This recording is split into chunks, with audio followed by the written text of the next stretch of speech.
Yeah, there you go. All right, cool. Okay. All right. So, what is up? Happy Friday. We made it again. Another week of distance learning. Whew, man, when's this stuff going to end? Who knows? Okay, so check this out. Actually, I want to show you a couple things first. I'm going to put these. No, you don't need to see that. I'm going to put these links in the chat here, just for you, Drew, because you're the only one that hangs out with me. So this is cool. This is an article from TechSpot. It's 3D Game Rendering 101. Let's see if they have the list of all the other chapters.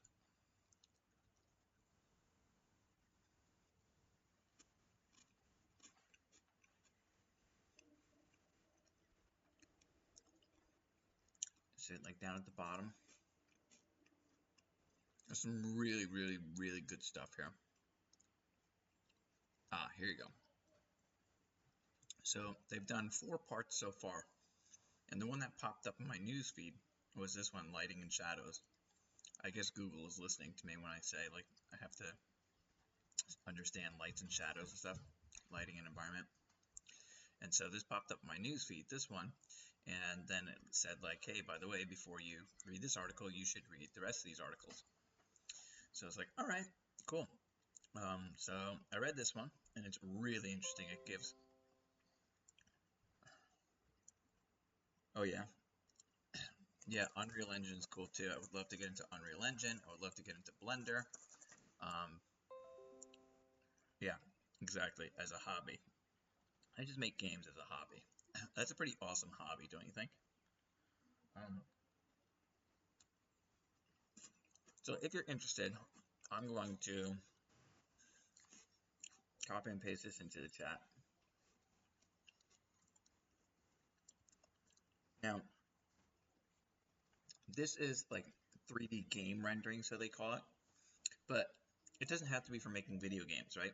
This is any sort of like, it's great for any sort of 3D design, 3D animation, anything to understand, like what am I seeing on my computer? And this one, like, this article just gives a fantastic breakdown of like just, I mean, everything. It starts off with just like what is a pixel on your computer, and just goes from there. Like, why do you see things? Why do games render the way they do? It's really interesting stuff. So I highly recommend checking out this article, and I'm going to read the rest of them because it's just really cool stuff to know. I don't know, maybe I'm just like weird. I'm like a, I don't know, computer geek like that, where I find stuff like this really fascinating. Next is this. I wanted to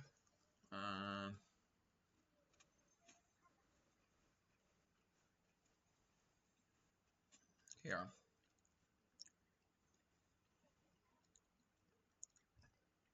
If I go to my C4D playlist, yeah, I've just been like putting so much stuff in here. Anytime like a video pops up on C4D, how many do I have so far? Close to, yeah, I've got almost 30 videos here. Yeah, honey, what? It's, it does. You have a mouthful of donut. I could tell you were stuffing your face with a donut. This one, that's all she eats is donuts. Anyway, this is my playlist here, and I think I can share it. Just copy that link. So if you're interested in like more tutorials, just so you know, I haven't previewed every single one of these. I'm gonna share it to you, but and I'm pretty sure. I hope. Huh.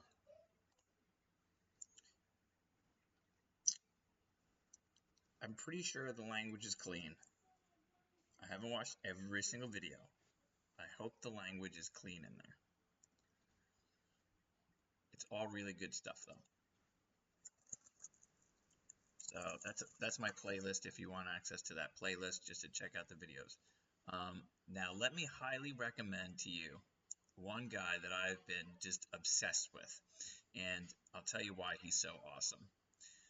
So I follow him. If I go to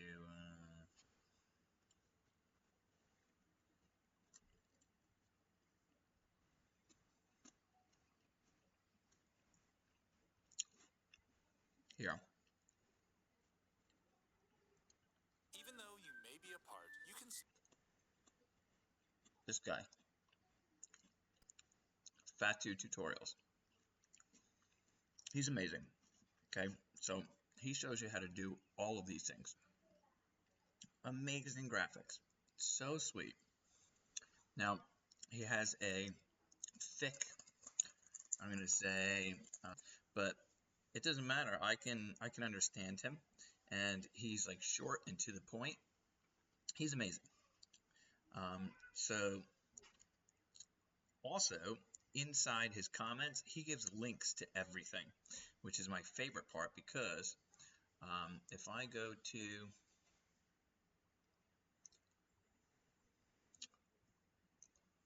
well, this was actually I can't even find the video I was watching. Oh, I'll find it here. My history. I'm watching people screaming. This is the one of the best ones. This is the one I was messing with. Fast render settings. This one's amazing, and I found a way. yeah, okay. And in here, in his comments, he gives links to the files. It's amazing. So this is the file that he was working with, and so he showed me how to merge these files in. So you basically just create the spheres and then merge these files in. And what these files are lighting files. So you can merge. He's got a softbox, overhead softbox, and the floor in the background. And so these are the soft boxes. There's one overhead and one off to like the kind of like left side angle. So this is his lighting setup. And then the floor in the background is, well, let me render it out. Check out over here, right? Is this kind of like, there's just the white backdrop. And so we can open up, and this is what I want to do today, is to go in and look at all these elements that he has set up and see if I could set them up myself. Also down here, he's got all of these amazing materials that he's already designed that you just kind of like plop in. So he's got material files, he's got lighting files, he's got all that stuff set up, which hopefully I could like reverse engineer now, right? So I don't want to just copy him. I want to be able to sort of duplicate what he does, but do it on my own and kind of understand that knowledge that this guy obviously has. He also breaks down in that video the best render settings for like the fastest render settings, and he shows at the beginning his computer specs. And I mean, he's running on, I don't know how old the video is, we could look, but he's running on a super old computer. He's running an i5. I don't even know what graphics card, I forget the graphics card he's using, but it's nothing crazy. I'm like, all right, well, my computer definitely is beefier than that. So his renders, with his render settings, like at the highest settings that he did, like the longest it took to render out one frame was 1 minute and 30 seconds. And I'm like, what? Sometimes my computer takes 10 minutes to render out one frame. So I'll go through those settings as well. So anyway, if you want to read more about just 3D game design and just 3D graphic design, that one there. If you're interested in learning, just watching tutorials, check out that little playlist there. I'm pretty sure the content there is middle school age appropriate, but I can't vouch for every single video. Okay, there's that. All right, so first thing I want to get into is breaking down these settings. I'll show you these files first, actually, just so you know what I mean. It's two files.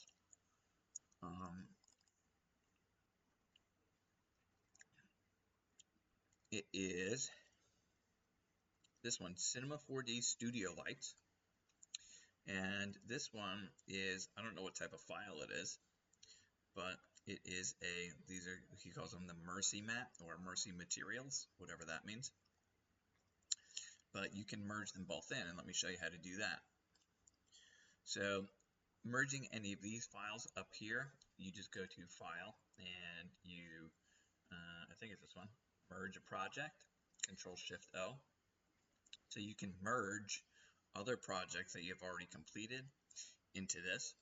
And so that first C4D file is just the project file that you can now merge, and you'll merge all of those elements in there.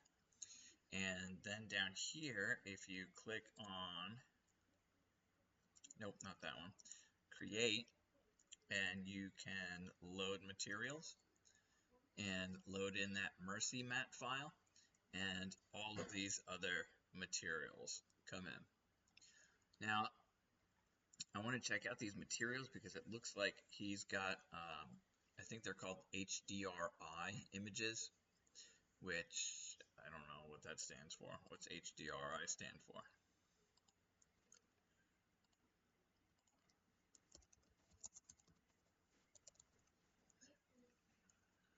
There you go. High dynamic range imaging. Okay, so he puts in this HDRI file, which becomes like this sort of skin, I guess, and you could see that it is like, I think they're like 360 high definition. These are just reflections of those softbox lights, which is cool. But the material itself, you could tell, is like some sort of like outside kind of picture. Then, if you look at this render here,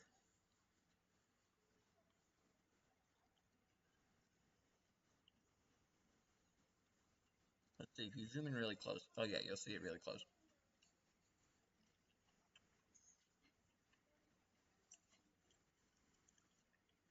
It almost,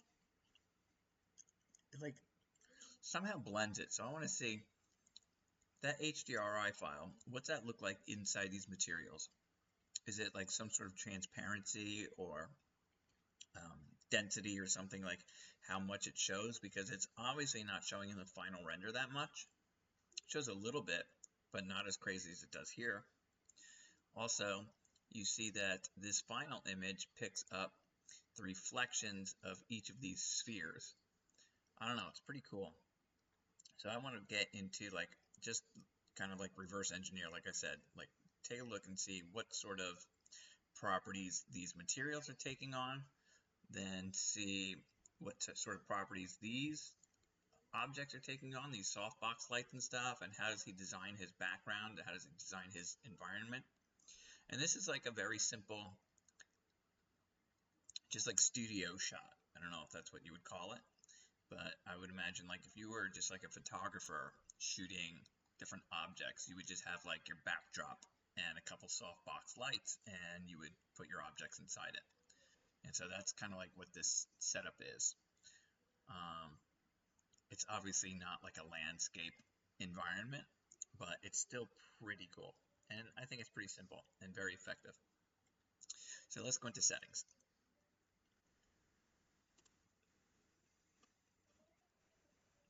This stuff is like totally up to you. I'm outputting to Instagram mostly, and I find the Instagram format just applies across. I'll post to Facebook, I'll post to Twitter. Everything using that 1080, just like square image format, is fine with me. Save is, again, up to you. If you're saving animation, it would be some sort of like MP4 file or something like that, or maybe like a Windows media file.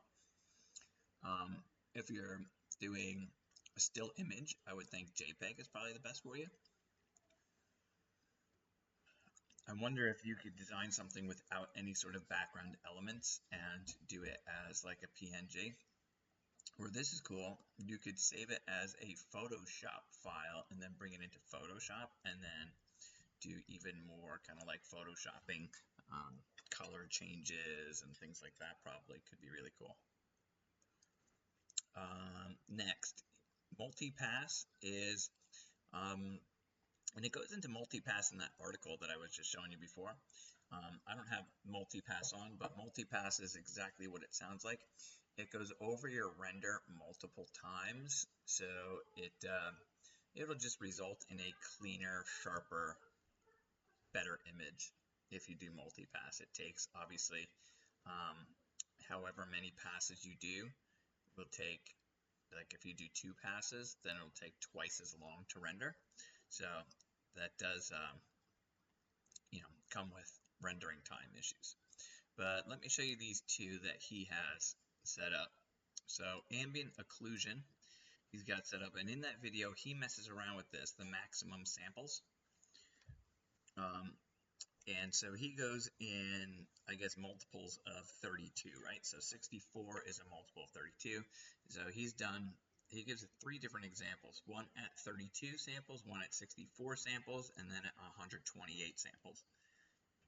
And they all render relatively well, but essentially what he does is he goes in the middle range for all of these. Oh, accuracy is what he jacked up at the end. So he messed with maximum samples. By default, I think the accuracy is set to 50%.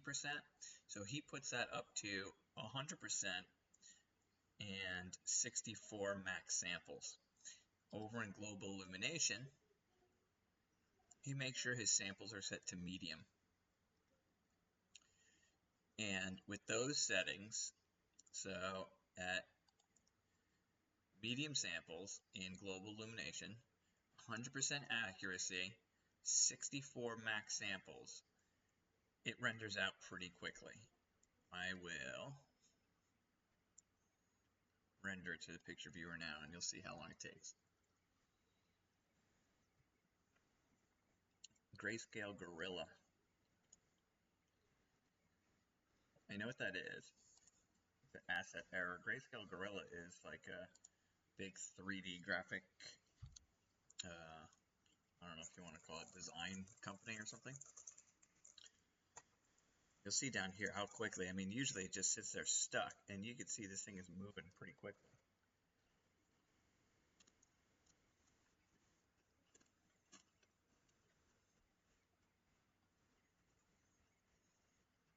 This one took 30 seconds.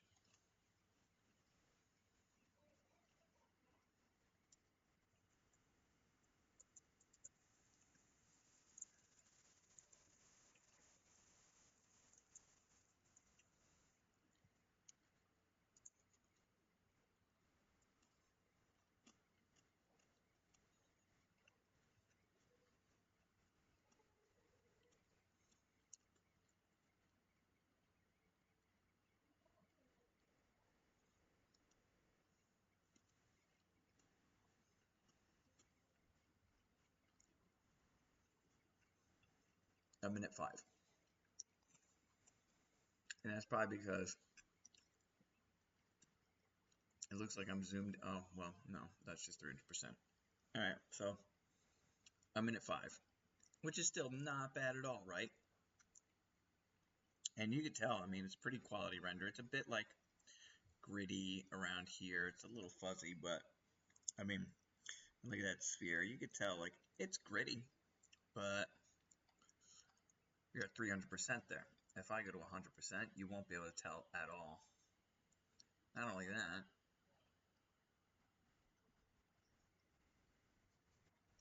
I'm not like, I'm not doing this as like a 3D graphic designer to like whatever, say, output to a video game or something where I need super high resolution.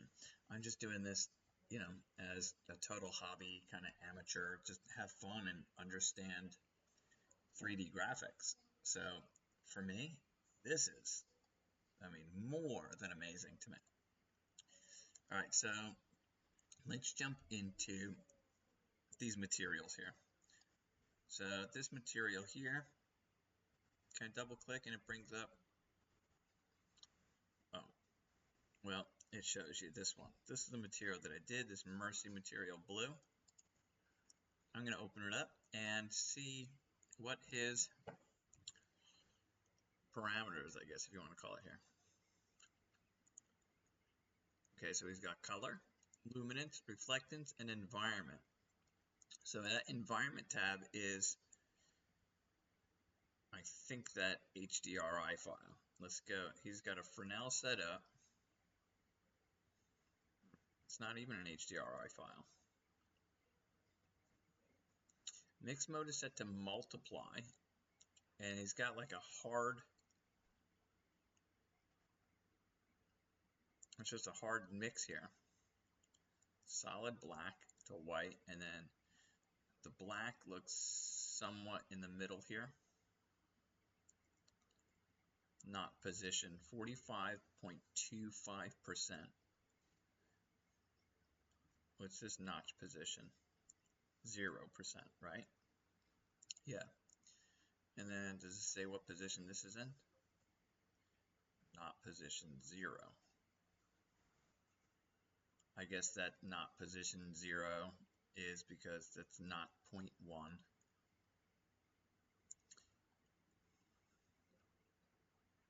I don't know.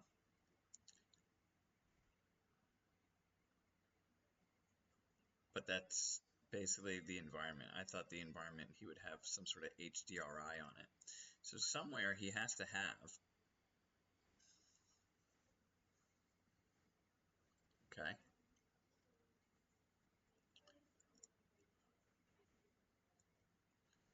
his reflectance, default specular is on add, default reflection is on normal. I wonder how much of this is default settings.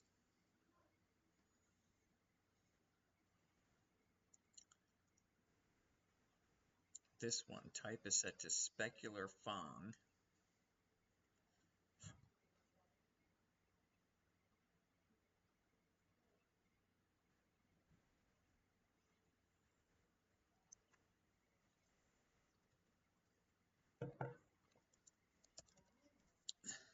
I don't think I could pull up two of those windows at the same time, so I'm going to snip this.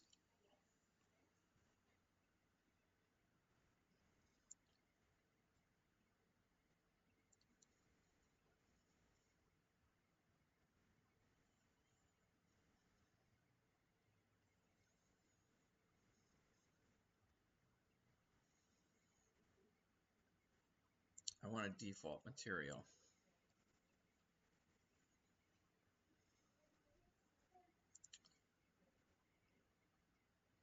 Let's compare these guys.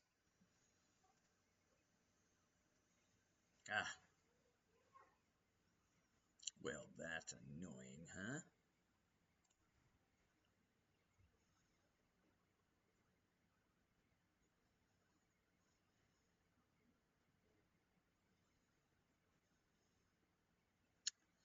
Okay. So let's say we're in reflectance tab here. Okay. Specular blend, specular Fong.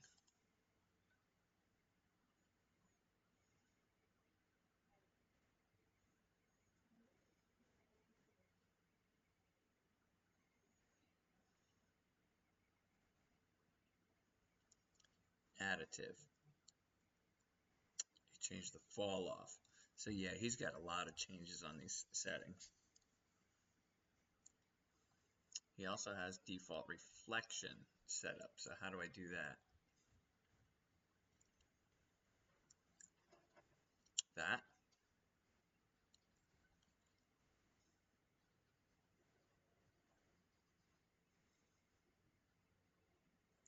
That's neat.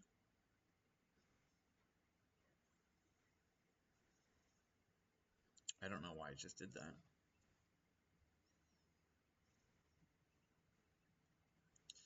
Default reflection. Where's that? Default specular.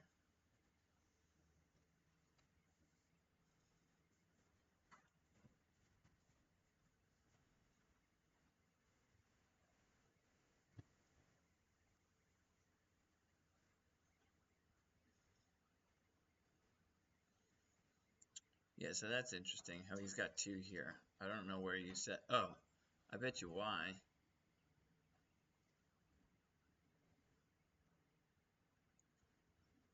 Huh. It's on reflectance.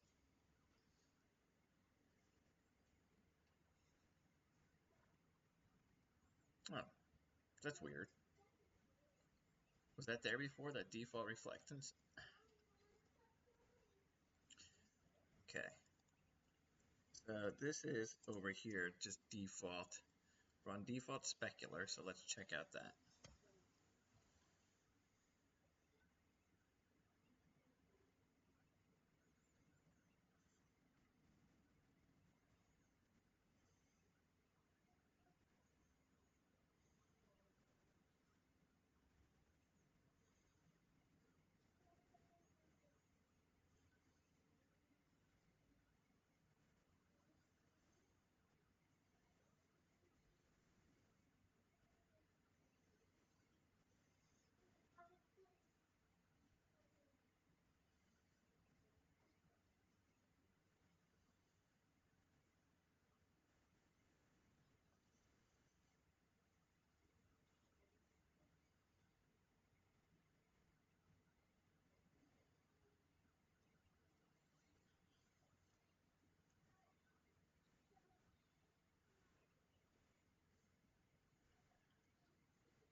That's the default specular.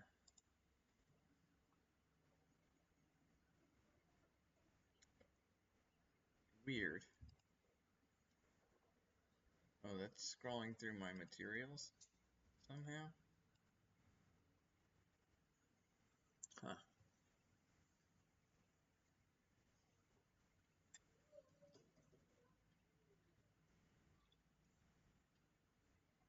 Okay.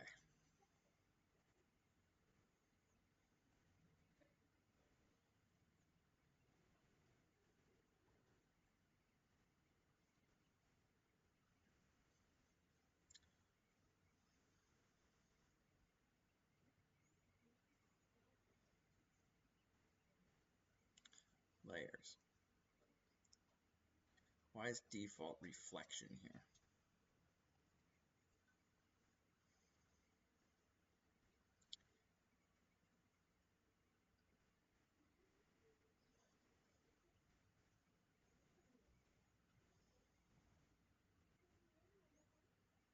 That comes up as layer 1.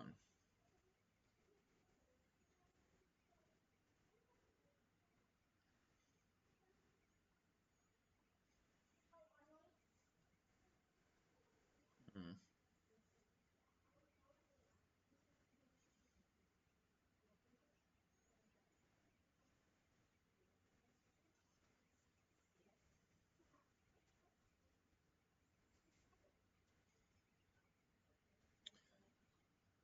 And like I was messing with the file, so I'm just going to bring this up. Let's see. Reflectance. Default specular layers.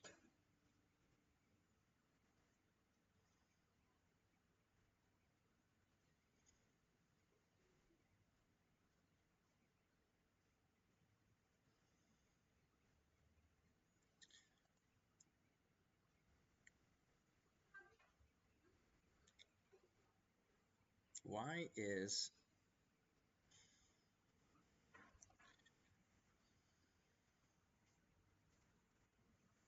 I don't know, he has this default reflection layer up like that.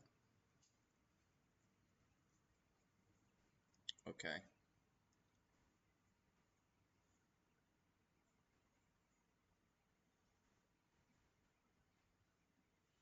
So that's the first thing I got to figure out. Because you got default specular and default reflection.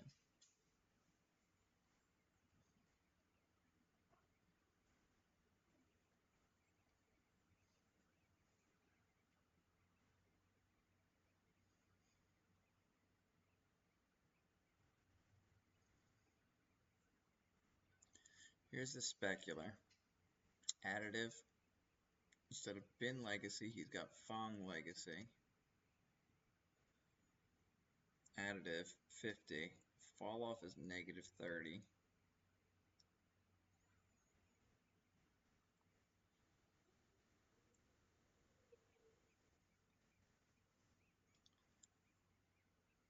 width is 10, 100, 100.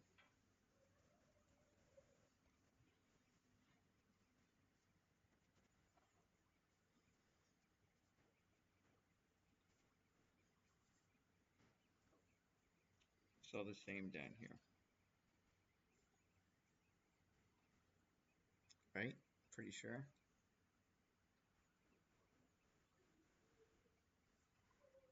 It's really interesting that he has two of these. How do you get default reflection up here?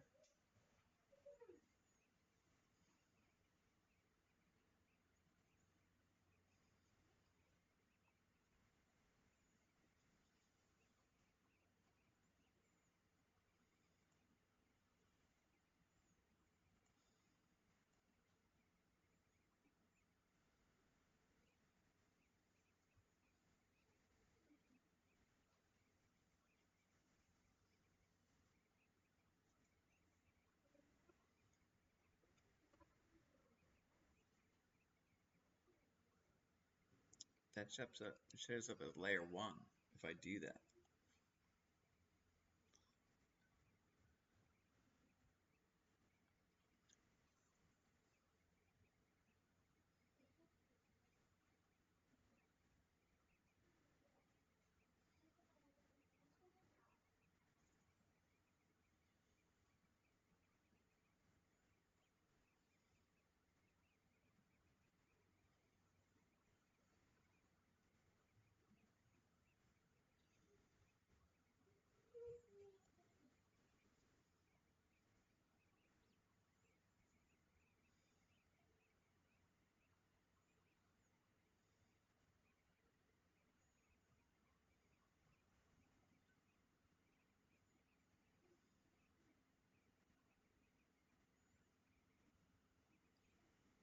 He's adding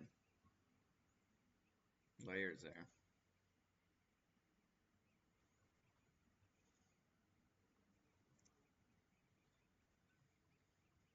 Where is this? Or does he rename it? Reflection, legacy. He must rename the layer somehow.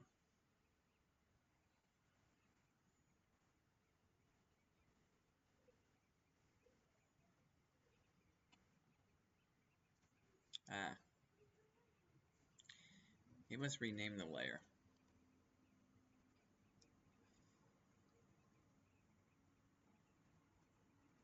Let's see if, I mean,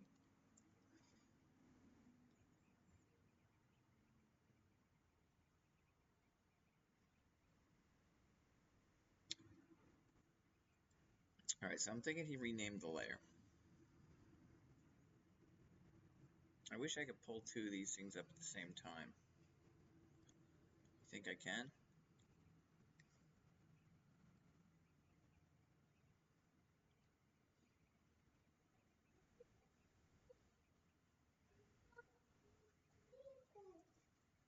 You saw two vehicles.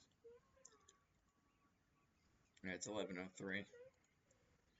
Signing out. You can see this is a really boring one today. I'm just trying to figure out how this guy is setting up materials and stuff. And then I'm going to take a look at his soft boxes. You can expect more of this at 12 o'clock. So I'll see you in an hour.